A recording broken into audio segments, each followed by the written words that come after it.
સમાચારમાં આપનું હાર્દિક સ્વાગત છે। કાલે રાત્રિના સરખેજ વિસ્તારમાં એક ઘટના બની હતી, જ્યાં એક વ્યક્તિનું હત્યા કરવામાં આવી હતી। જે સરખેજ વિસ્તાર છે ત્યાં આગળ વિકસ સમાજના બે લોકો જોડે અથડામણ થઈ હતી અને તેમાં એક વ્યક્તિનું જીવ ઢાળી દેવામાં આવ્યું હતું અને તાત્કાલિક પોલીસે તેના અંદર બે ધરપકડ કરેલ છે। અને જે મામલો હતો તે એક વોટ્સઅપ જે અત્યારે હાલ પ્રાપ્ત માહિતી થઈ રહી છે કે વોટ્સઅપના સ્ટેટસ પર જે સ્ટેટસ રાખવામાં આવ્યું હતું તેને લઈને મામલો પૂછ્યો હતો અને અગાઉ પણ આ બે પરિવાર વચ્ચે અગાઉ પણ ઝઘડાઓ થયેલા છે અને તેનો મામલો સરખેજ પોલીસ સ્ટેશનમાં નોંધાયેલો છે।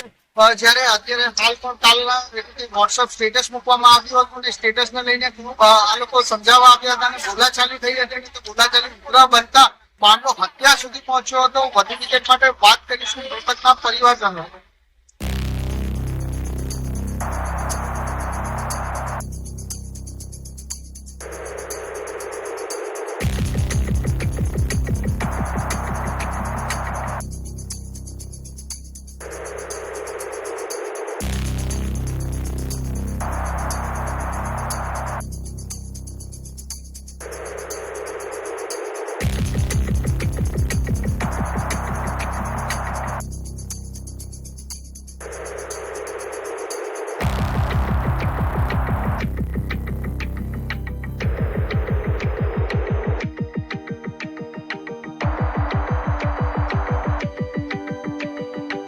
આશીષ ઠાકોર રહેવાનું ક્યાં? અહીંયા સરખેજ ગામમાં છે। સરખેજ ગામમાં કઈ જગ્યાએ? મોટાવાસમાં। કાલે રાતે જે હત્યાનો બનાવ બન્યો, આખી વિગત શું છે ને જેમની હત્યા થઈ એ તમારા શું થાય સંબંધમાં? જે વિગત થાય મારા મામાનો છોકરો થાય એટલે મારો ભાઈ જ થાય રહ્યો, બરાબર। અને આમાં એવું હતું કે મારા ઘરના બધા બહાર બેસી રહ્યા હતા રાત્રે 9, 9:30 ગાળામાં અને હું અંદર ઊંઘી રહ્યો હતો, મને ખબર નથી। મારો ભાઈ બાજુમાં પલંગમાં સૂઈ રહેલો, એ લોકો લાકડો, તલવાર, ધારિયા, બંદૂકો લઈને આવેલા અને મારા ભાઈને ઊંઘેલા છરી મારી દીધી એને અને મારા મામાને છરીઓ મારી, ધારિયા માર્યા। હા, કોણ લોકો આવ્યા હતા? જ્ઞાનીબેનના માણસો હતા। આ જ્ઞાનીબેનના સંબંધી છે, આ બધું જ્ઞાનીબેનનો ખબર જ છે। અમારો ઝઘડો થયો ત્યારે જ્ઞાનીબેન એના બીજા જ દિવસે આવ્યા હતા। હર સંધી સાહેબ મારી નમ્ર વિનંતી છે કે આ જ્ઞાનીબેનના માણસો હોય તો અમને એકવાર તમે વઘોડો કરાવો અમારી જાહેરમાં। અને એક માગ છે કે આ લુખ્ખા તત્વો પર આગળ બી ભૂતકાળની અંદર બી મર્ડર, લૂંટ અને ખંડની જેવા ગુનાઓ છે। આ ઝઘડાનું મૂળ કારણ શું હતું? આ ઝઘડો કેમ થયો? શા કારણોથી થયો? આ ઝઘડો મૂળ કારણ એવું હતું કે પહેલા 2-3 મહિના પહેલા મારા છોકરી મેટર હતી, એ સમાધાન થયું। પછી 20 દિવસ પછી મારી ઉપર જીવલેણ હુમલો થયો તો મારા પગનું ફ્રેક્ચર થયું, બે પગનું। એ ટાઈમે મારું ઓપરેશન થયું, તે પછી મેં પોલીસ ફરિયાદ કરી। પોલીસ ફરિયાદ કર્યા બાદ પોલીસે કોઈ એક્શન લીધા નહોતા। એ ટાઈમે આ લોકો જ્ઞાનીબેનના સેટિંગથી હાજર થઈને કલાકની અંદર છૂટી ગયા પોલીસના પૈસા આપીને। અને આમની કોઈ જે મારી પર હુમલો થયો, 2 કાર લઈને આવેલા, એ 2 કાર બી રિટર્ન નથી દીધી। તો મારા વકીલ થ્રુ દ્વારા police station, Shahibaug commissioner office, Sarkhej police સ્ટેશનમાં પોસ્ટ દ્વારા મેં અરજી બી કરી હતી। એ ટાઈમે પોલીસે એક્શન લીધી હોત આમની ઉપર તો અત્યારે આ જે જીવલેણ હુમલો થયો એ હુમલો ના થાય।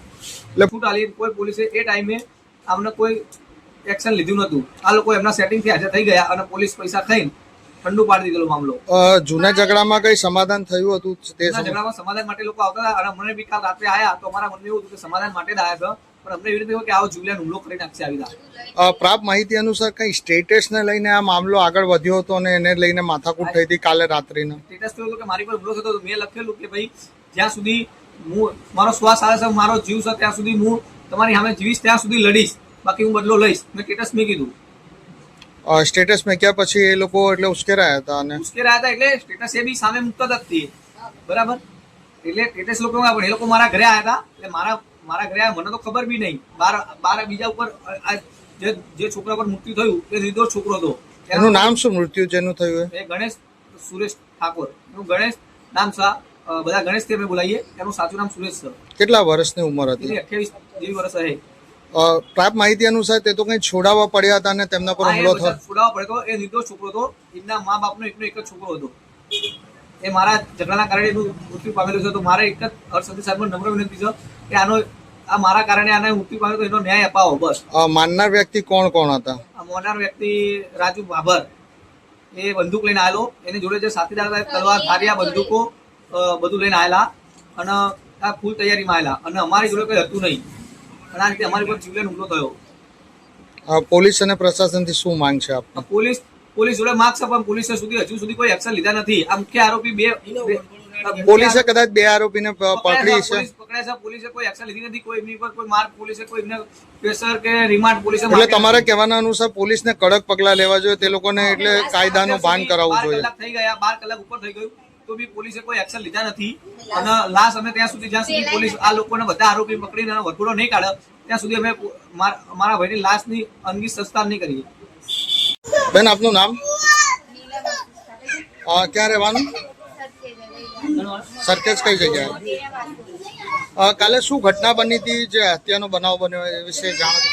એ લોકો સામેથી આ સ્ટોરી ઉકેલેથી વાતચીત કરવા માટે ઘરે આયા અને ફૂલ તૈયારી સાથે એ લોકો આવેલા હતા અને બધા વાતચીત કરતા થોડી મોઢમાં ઊંચાવાથી એ લોકો બોલ્યા તરત એ લોકો સળીઓ બતાવવા માંડ્યા, તલવારો, અને જે જોડે જણ કોઈ જોડે ના આવી રીતના બતાવે તાન મારી અને બંદૂક તલવાર. કેટલા લોકો હતા મારવામાં? 2 પથ્થરો મને વાગ્યા. હું કાલે દવાખાને જઈને આવી ગઈ.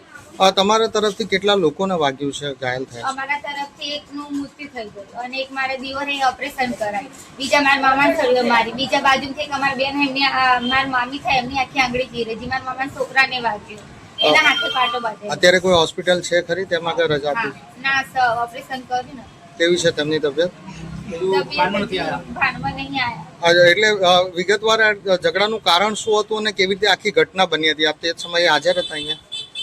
મહિના પહેલા મારા અમની જોડે બબાલ થયેલી તો એ લોકો મારા મામા મારા દાદી બધાએ કીધું કે આપણે સમાધાન કરીએ. એ લોકોએ સમાધાન કરી દીધું. ફરી 4-5 દિવસ જવા દીધા અને ફરી અમને છેતરીને એક્ટિવા લઈને જતા હતા તો ઊભી રખાઈ કે અમારે તારું કામ છે ઉભો, એમ કરીને એમની ચાવી ફોન લીધે અમને મારે. એમને પગ ફ્રેક્ચર થઈ ગયો, ઓપરેશન કરે. અને ફરી વારે એ લોકો જેવી ગામમાં વાતો કરે કે કેસ કરેલો ને એટલે લોકો અમને કઈ નહીં કરે. પોલીસ અમારા જ બાજુ અમે જેમ કહે ને એમ જ પોલીસ કરે. અને પોલીસે હાથમાં એમના કીધું જ કર્યું, મેં રૂપિયા ખવડાવીને ખાધું. સરખેજની એક પોલીસે કઈ તારે નહીં કર્યું કે આજે નહીં કર્યું, રાત્રે ખાલી આવીને ઉભા હતા. બસ અમારે ન્યાય જોઈએ અને એ લોકોને ફાંસીની સજા થવી જોઈએ અને એ લોકોના ઘર લૂંટવા જોઈએ અને એ લોકો આ ગામમાં રહેવાના જોઈએ. અને સરકાર પ્રશાસનને શું મેસેજ આપવા માંગશો? એટલે